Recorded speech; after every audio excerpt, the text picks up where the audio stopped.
Hello, Yuki Bandit. So here we are. We're going to talk about movable chords. It was the feature of our lesson this Tuesday, and as promised, I said I would do a follow-up video for you to practice with. So movable chords, what are they? First of all, they're just chord shapes that you can move up and down the fretboard, and you can create other chord voicings and go up and down in pitch as well. So we're going to look at just two really common chords and how you can turn them into other chord shapes. The first one is a C chord. So a lot of you will hear the term bar chord or barring, and it might be quite frightening, and when you've tried it, it hurts. So we're going to look at tips and tricks and help you get better at that, because without learning bar chords or without attempting to sort of venture into that area of your playing, you are going to be limited to playing what we call open chords, which are chords that rely on all the open strings, and that limits us basically to playing in the key of C.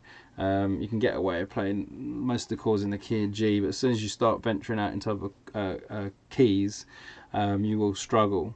So it would be really useful to take your playing to that next level, just to start practicing and getting the technique down, and start with a couple of simple chords that you can move up and down and create those other shapes.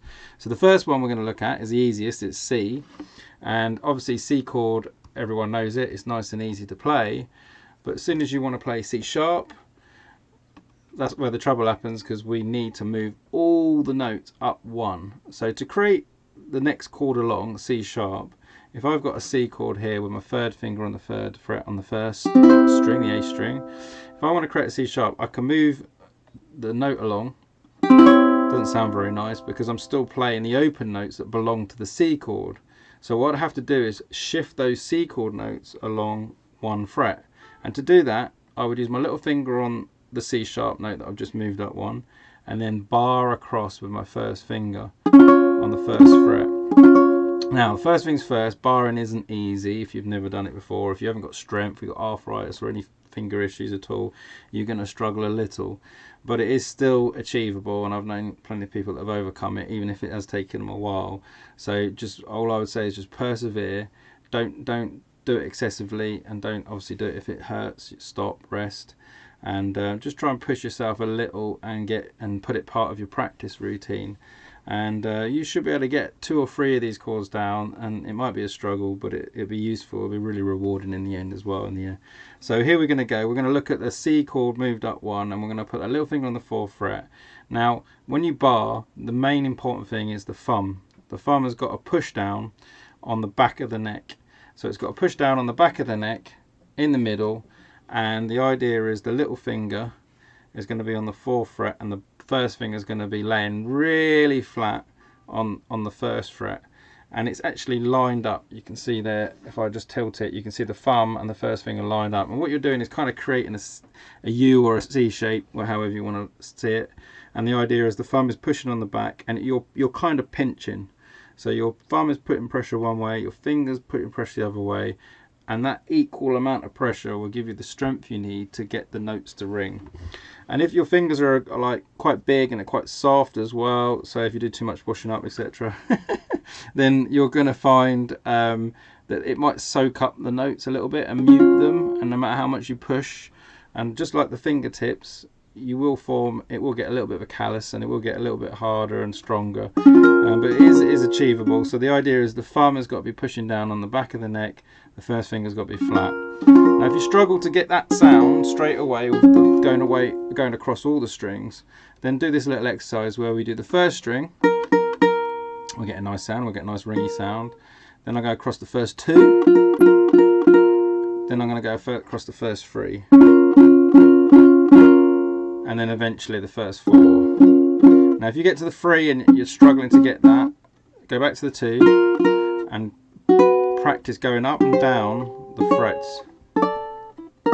So in other words, I'm going up the 1st fret, 2nd, 3rd, 4th, 5th fret.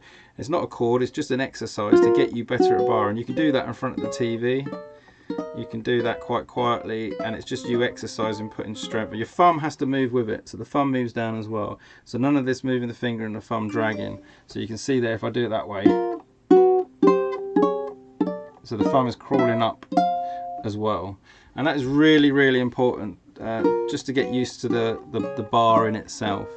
And then if you get good at that, maybe week 2, a few days later, however long it takes you, it really doesn't matter. try and get the third finger in and the fourth finger. You will get the strength eventually.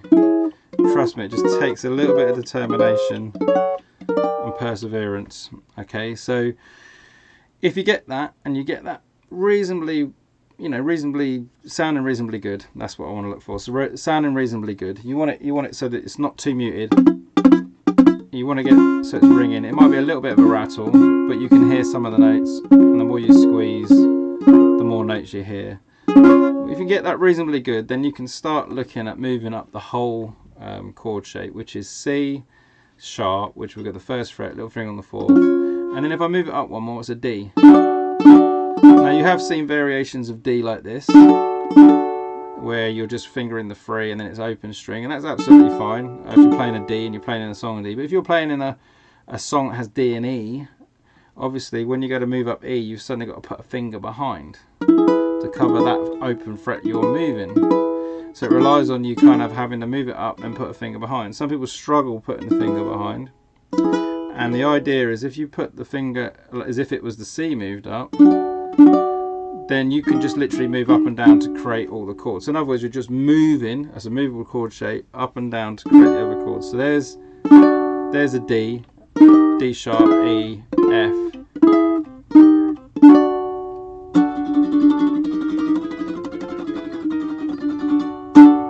So you can hear that I'm just literally moving up, moving up, moving up, moving back. So a movable chord shape stays the same. And if it's an open chord shape and then you move it up and you've got to put a finger in, you'll then transforming that chord into a movable shape. And it really depends on the song and the key and what chords you've got following it that's more appropriate. And you don't want to make your life difficult. You don't want to do difficult chords for the sake of it.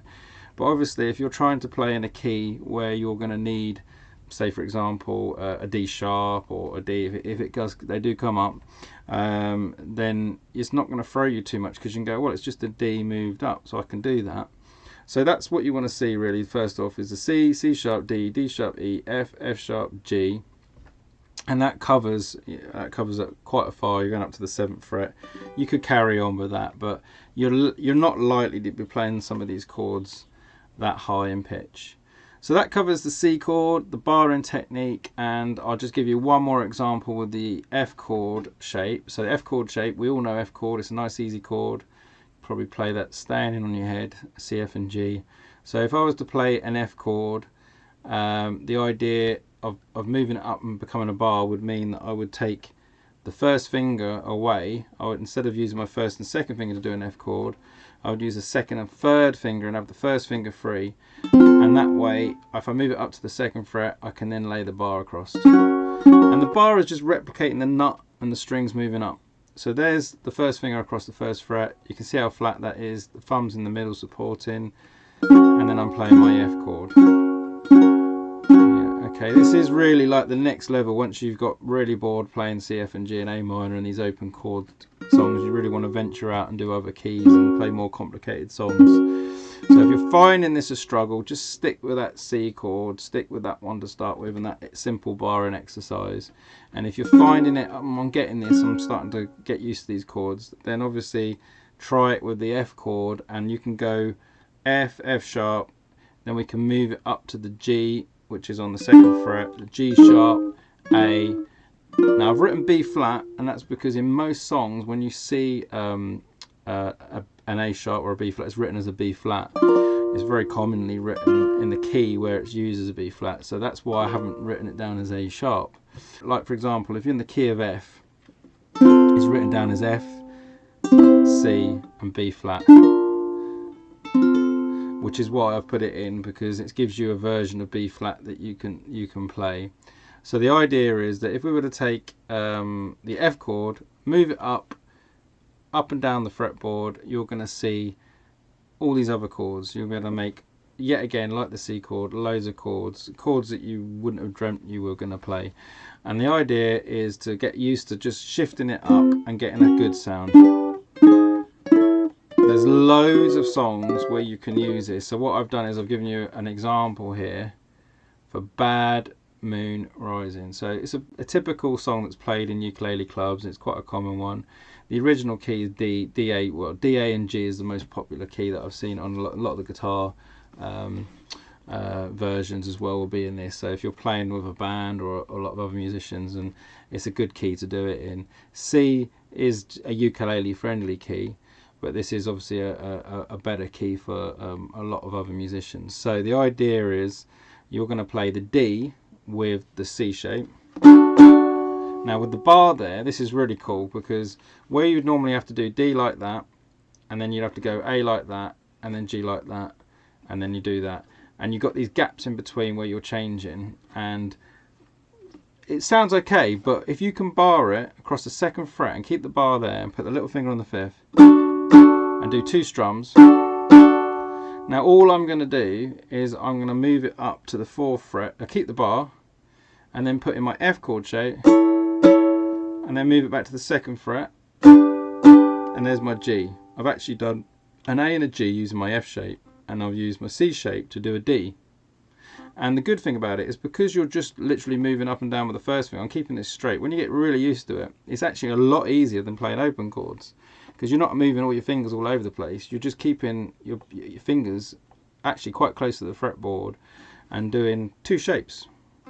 So the bar finger is taking care of most of the work, most of the notes. There's a D, there's the A, and there's a G. So if I play that,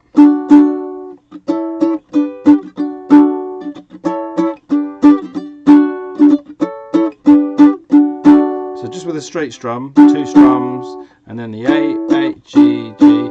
If you put, now the good thing about barring also, this is another reason why you really should learn bars, is you can get quite interesting rhythms. So you've got the D chord, A, G. So rather than playing that where they're open and ringing, if you bar it,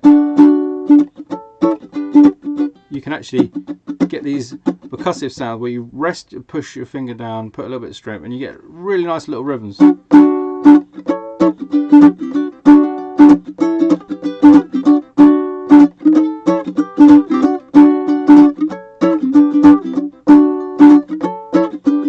So you can actually get some really nice rhythms just by using the pressure of the bar.